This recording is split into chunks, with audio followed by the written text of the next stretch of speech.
Hello everyone, welcome to my YouTube channel pharma researcher. तो आज है day 51 daily pharma MCQ dose series का। तो चलिए स्टार्ट करते हैं आज के 10 इंपॉर्टेंट एमसीक्यू क्वेश्चंस के साथ। पहला क्वेश्चन है, which sugar gives a positive Seliwanoff test. तो कौन सी शुगर जो है वो पॉजिटिव सेल्विनॉफ टेस्ट देती है।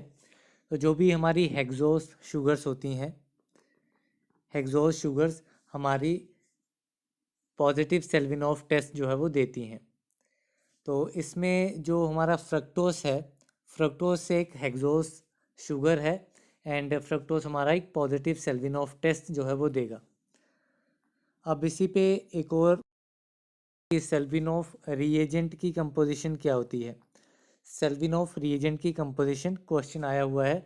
तो इसका जो रिएजेंट है उसकी कंपोजिशन होती है रिसोर्सिनोल प्लस कंसनट्रेटेड HCl। तो ये इसकी कंपोजिशन होती है सेल्विनॉफ रिएजेंट की। अब इसमें क्या किया जाता है सेल्विनॉफ टेस्ट में। तो सेल्विनॉफ टेस्ट में सेल्विनॉफ रिएजेंट लिया जाता है, रिएजेंट में टेस्ट सॉल्यूशन ऐड किया जाता है एंड इन दोनों को ऐड करने के बाद इसको हीट किया जाता है एंड हीट करने के बाद रेड कलर जो है वो अगर आएगा तो मीन्स सेल्विनॉफ टेस्ट जो है वो पॉजिटिव है। अगर रेड कलर नहीं आता है तो सेल्विनॉफ टेस्ट जो है वो नेगेटिव है। तो इस पे कलर के ऊपर भी क्वेश्चन आ सकता है एंड इसके जो रिएजेंट है उसकी कंपोजिशन के ऊपर भी क्वेश्चन आ सकता है। तो कलर आता है रेड, कंपोजिशन है resorcinol and concentrated HCl that is hydrochloric acid and ये पॉजिटिव होगा हेक्सोस शुगर्स के लिए दैट इज फ्रक्टोस। तो option B is the right answer. Next question है, hexokinase require dash metal ions for activity। तो hexokinase enzymes को किस metal ion की रिक्वायरमेंट रहती है एक्टिविटी शो करने के लिए। तो हेक्सो या फिर ग्लूकोकाइनेज एंजाइम भी इन्हें कहा जाता है। तो ये मेनली ग्लाइकोलाइसिस पाथवे में इन्वॉल्व रहते हैं। ग्लाइकोलाइसिस पाथवे में जब ग्लूकोज की कन्वर्जन होती है ग्लूकोज 6 फॉस्फेट में, तब हेक्सोकाइनेज या फिर ग्लूकोकाइनेज एंजाइम जो है वो रिस्पॉन्सिबल होता है इसकी कन्वर्जन के लिए एंड ये ग्लाइकोलाइसिस का पहला स्टेप है। तो यहाँ पे जो हेक्सोकाइनेज एंजाइम है वो इन्वॉल्व रहता है एंड एक एटीपी की जो है वो यूटिलाइजेशन होती है एंड एटीपी एडीपी में कन्वर्ट हो जाता है एंड एक फॉस्फेट ग्रुप एटीपी का ग्लूकोज पे जाके अटैच हो जाता है 6 पोजीशन पे, जिसकी वजह से ग्लूकोज 6 फॉस्फेट जो है वो फॉर्म होता है। लेकिन ये हेक्सोकाइनेज एंजाइम जो है वो अपने आप जो है वो ये कन्वर्जन नहीं कर पाता है। इसके लिए इसको रिक्वायरमेंट रहती है Mg2 positive. Mg2 positive ion पहले हेक्सोकाइनेज एंजाइम को एक्टिव फॉर्म में कन्वर्ट करते हैं। Then this active form of hexokinase enzyme इस पाथवे को प्रोसीड करता है। तो इस क्वेश्चन का राइट आंसर हो जाएगा option B that is Mg2 positive metal ions are required for the activity of hexokinase enzyme. अब ग्लाइकोलाइसिस के ऊपर मल्टीपल क्वेश्चंस आते हैं, जैसे कि इसके सिनोनिम के ऊपर एक क्वेश्चन आता है। तो ग्लाइकोलाइसिस को एम्बेडेन मेयरहोफ पाथवे भी कहा जाता है, एम्बेडेन मेयरहोफ पाथवे। तो ये इसका अल्टरनेटिव नाम है, अनदर नेम है ग्लाइकोलाइसिस का। अब ग्लाइकोलाइसिस दो डिफरेंट कंडीशंस में प्रोसीड करती हैं एंड दोनों कंडीशंस में जो फाइनल प्रोडक्ट है वो अलग अलग होता है एंड उन दोनों प्रोडक्ट के ऊपर क्वेश्चन पूछा जाता है। जैसे कि एक आ जाती है एन एरोबिक ग्लाइकोलाइसिस। तो एन एरोबिक ग्लाइकोलाइसिस में जो एंड प्रोडक्ट है वो होता है lactate. Lactate is the end product of anaerobic glycolysis. जबकि दूसरा वो होता है aerobic glycolysis and aerobic glycolysis में पाइरूवेट जो है, पाइरूवेट एंड प्रोडक्ट होता है एंड कभी कभार जो है वो ऑप्शंस में पाइरूवेट नहीं दिया जाता है क्योंकि जो पाइरूवेट है वो ऑक्सीडाइज हो जाता है CO2 प्लस H2O में। Ca2 एंड H2O में पायरूवेट जो है कन्वर्ट हो जाता है। तो ये दोनों ही आंसर इसके सही रहेंगे कि एरोबिक ग्लाइकोलाइसिस में एंड प्रोडक्ट पायरूवेट होता है एंड ये पायरूवेट ऑक्सीडाइज हो जाता है dioxide and hydro water molecule में। तो ये कुछ इंपॉर्टेंट पॉइंट्स थे जो कि ग्लाइकोलाइसिस के लिए काफ़ी इंपॉर्टेंट है, एग्जाम में पूछे गए हैं। देन नेक्स्ट क्वेश्चन पे चलते हैं। तो नेक्स्ट क्वेश्चन है को enzyme NAD is derivative of. तो को एंजाइम NAD नियासिन का डेरिवेटिव होता है। ऑप्शन ए इस क्वेश्चन का राइट आंसर है। एंड नियासिन क्या होता है? नियासिन होता है vitamin B3। Niacin is vitamin B3। अब नियासिन के एक तो NAD को एंजाइम हो गया एंड दूसरा इसका NADP पॉजिटिव इसका एक दूसरा को एंजाइम है नियासिन का। देन NAD की फुल फॉर्म होती है निकोटिनामाइड एडेनिन डाई न्यूक्लियोटाइड। ये NAD की फुल फॉर्म होती है एंड ये एक कोएंजाइम है नियासिन का। Niacin is vitamin B3 and niacin की डेफिशिएंसी की वजह से जो डिजीज कोज होती है वो होती है पेलेग्रा। इसके ऊपर बहुत बार क्वेश्चन आता है नियासिन की डेफिशिएंसी के ऊपर। इसके अलावा इससे हमने लास्ट कुछ वीडियोस पहले जो है वो एक वीडियो में हमने राइबोफ्लेविन के कोएंजाइम के बारे में डिस्कस किया था, तो उसको एक बार यहाँ पे रिवाइज कर लेते हैं। तो राइबोफ्लेविन के दो जो है वो कोएंजाइम्स होते हैं, एक FAD that is flavin adenine dinucleotide and एक होता है FMN that is flavin mononucleotide. तो ये जो दो कोएंजाइम है ये राइबोफ्लेविन के कोएंजाइम है and NAD and NAD positive ये नियासिन के कोएंजाइम्स हैं। देन नेक्स्ट क्वेश्चन है गैंग्लियन रेफर्स टू। तो गैंग्लियन किसे कहा जाता है? तो गैंग्लियन कहा जाता है जो भी हमारी सेल बॉडीज़ होती हैं न्यूरॉन्स में, उन न्यूरॉन्स में जो सेल बॉडीज़ हैं उनकी कलेक्शन को कहा जाता है गैंग्लियन।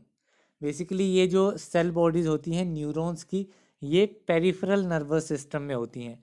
तो पेरिफेरल नर्वस सिस्टम में जो भी न्यूरॉन्स की सेल बॉडी है उन सेल बॉडीज़ की कलेक्शन को कहा जाता है गैंग्लियन। तो इसमें तीन ही चीज़ें इंपॉर्टेंट है, एक तो कहाँ पे इसकी location that is peripheral nervous system and कौन सी सेल बॉडीज़ होती हैं? न्यूरॉन्स की सेल बॉडीज़ होती हैं। तो यही दो इम्पॉर्टेंट चीज़ें हैं इसमें।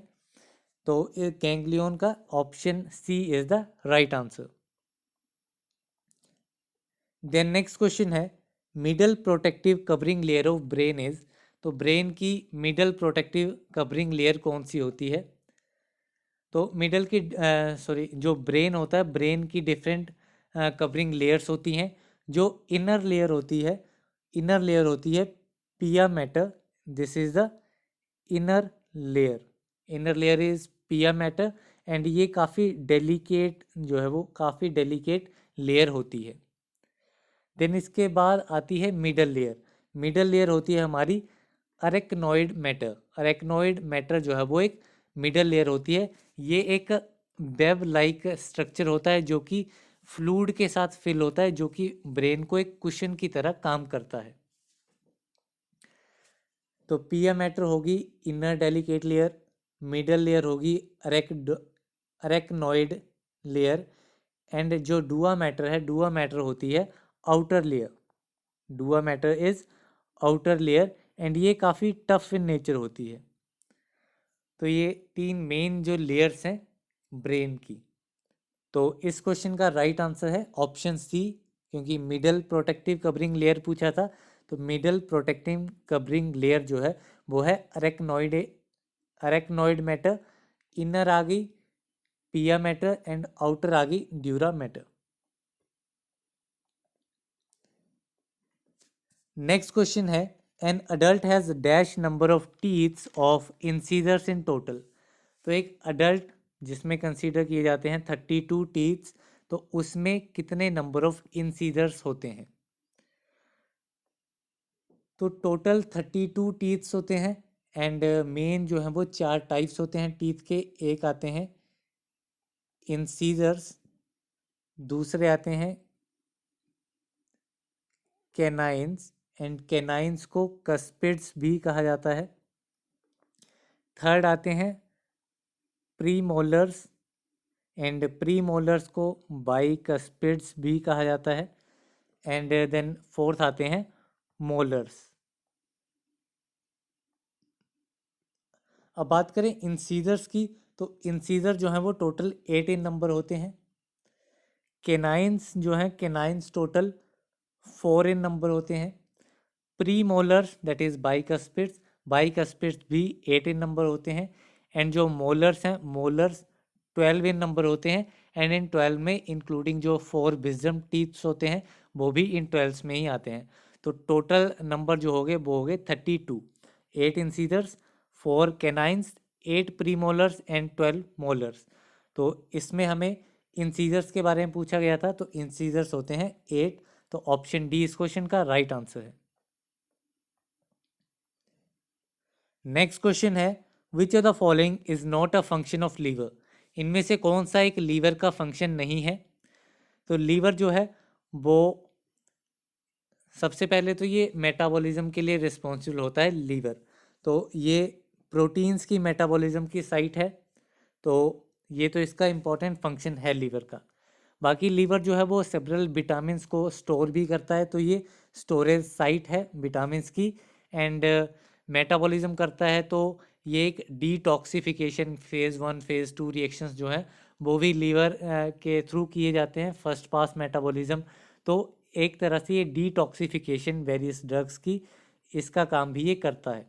लेकिन ग्लूकागोन की सिक्रीशन लीवर नहीं करता है, पेनक्रियाज जो है वो रिस्पॉन्सिबल होता है इंसुलिन एंड ग्लूकागोन की सिक्रीशन के लिए। तो इस क्वेश्चन का राइट आंसर हो जाएगा option C, that is secretion of glucagon is not a function of liver. Then next question है, कैल्सिटोनिन इज सिक्रीटेड बाय। तो कैल्सिटोनिन किस ग्लैंड के थ्रू सिक्रीट किया जाता है। तो कैल्सिटोनिन बेसिकली सिक्रीट किया जाता है थायराइड ग्लैंड के through. Option B is the right answer. Then calcitonin की बात करते हैं, तो कैल्सिटोनिन एक 32 हार्मोन है जो कि थायराइड ग्लैंड जो है वो इसको सिक्रीट करता है। एंड थायराइड ग्लैंड में जो थायराइड ग्लैंड के सी सेल्स होते हैं, सी सेल्स थायराइड ग्लैंड के इसको सिक्रीट करते हैं। तो क्वेश्चन सेल्स के ऊपर भी आ सकता है कि थायराइड ग्लैंड के कौन से टाइप के सेल्स जो हैं वो कैल्सिटोनिन को सिक्रीट करते हैं, तो वो सी सेल्स हो गए। एक क्वेश्चन आ सकता है, कैल्सिटोनिन में कितने अमाइनो एसिड से बना होता है। तो कैल्सिटोनिन 32 अमाइनो एसिड से मिलके बना होता है, एक हार्मोन है। देन इसी में बाकी ऑप्शंस की बात करें, तो जो हमारा पिट्यूटरी ग्लैंड है वो ऑक्सीटोसिन को सिक्रीट करता है, थायराइड ग्लैंड कैल्सिटोनिन को, पेनक्रियाज जो है पेनक्रियाज इंसुलिन एंड ग्लूकागोन को, एंड जो हमारा एड्रेनल ग्लैंड है, adrenal gland basically cortisol and aldosterone को, इन दो को सिक्रीट करता है adrenal gland. Then next question है, progestational phase of menstrual cycle is antagonized by. तो मेंस्ट्रुअल साइकिल का एक फेज होता है प्रोजेस्टेशनल फेज, तो उस प्रोजेस्टेशनल फेज को एंटागोनाइज किया जाता है एस्ट्रोजन के थ्रू। तो ऑप्शन बी इस क्वेश्चन का राइट आंसर है। देन नेक्स्ट क्वेश्चन है, लास्ट क्वेश्चन है इस वीडियो का, cracks in lips is deficiency symptom of which vitamin. तो लिप्स के में क्रैक्स आ जाना या फिर चिप्ड लिप्स भी कहा जाता है, तो ये किस विटामिन की डेफिशिएंसी की वजह से हमें देखने को मिलते हैं। तो ये राइबोफ्लेविन विटामिन की डेफिशिएंसी की वजह से हमें देखने को मिलते हैं क्रैक्स इन लिप्स। तो ऑप्शन बी इस क्वेश्चन का राइट आंसर है। देन विटामिन B2 की बात की जाए, तो विटामिन B2 होता है riboflavin, vitamin B2 is riboflavin. And इसकी डेफिशिएंसी की वजह से एक और डिजीज होता है ग्लोसिटिस। ग्लोसिटिस एक करेक्टरिस्टिक डिजीज है जो कि vitamin B2 that is riboflavin की डेफिशिएंसी की वजह से होता है। देन अदर ऑप्शंस की बात की जाए विटामिन B1, तो विटामिन B1 होता है थायामाइन, एंड थायामाइन की डेफिशिएंसी की वजह से जो डिजीज़ कोज होता है वो होता है बेरी। Then next question, sorry, next option है B3, तो B3 होता है नियासिन, एंड नियासिन की वजह से जो डिजीज़ कोज होता है वो है पेलेग्रा। नियासिन की डेफिशिएंसी की वजह से जो डिजीज़ कोज होता है वो होता है पेलेग्रा। सो यहाँ पे 10 क्वेश्चंस कंप्लीट होते हैं। तो इस वीडियो में बस इतना ही। इन क्वेश्चंस की पीडीएफ आपको गूगल ड्राइव लिंक के ऊपर मिल जाएगी, एंड क्वेश्चंस को मैंने यहाँ पे डिस्क्रिप्शन बॉक्स में भी ऐड किया हुआ है, तो आप वहाँ पे भी चेक कर सकते हैं। बाकी इस वीडियो में बस इतना ही, मिलते हैं अगली वीडियो में, तब तक के लिए थैंक यू वेरी मच।